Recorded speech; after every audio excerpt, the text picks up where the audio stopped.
It's team buying, right? Team buying. I've been teaching team buying on the enterprise side when they have big ticket items for years, but it's affecting everybody.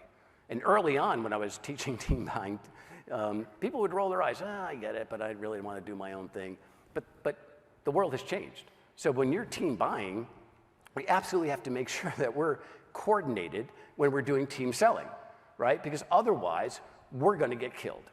Because if you really think about, just historically, I would sell one-on-one, maybe one-on-two, and it was to this group here, right? Forget the rest of the company. And it was your job to go figure out and do all the politics internally, and I would do the same on my side, right? So you and I would be in alignment. You go figure out your side, I'll figure out my side, and then we'll move forward. Well, that's not actually true any longer. So, whether the ratio is one-on-one, one-on-two, it doesn't really matter.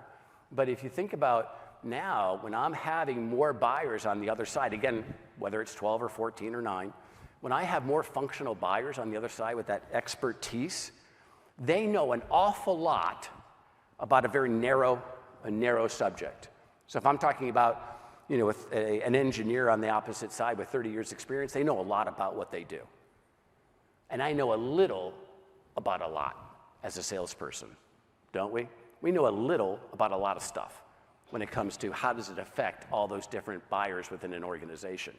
I don't have a PhD in all that stuff, but they certainly have a PhD in engineering.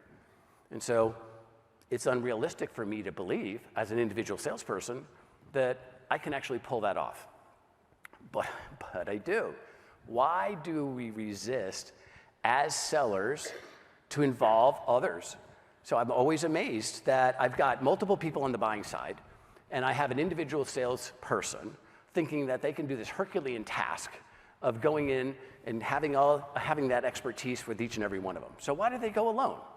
Why do sellers continue to go alone? Well, I think it's a couple different things.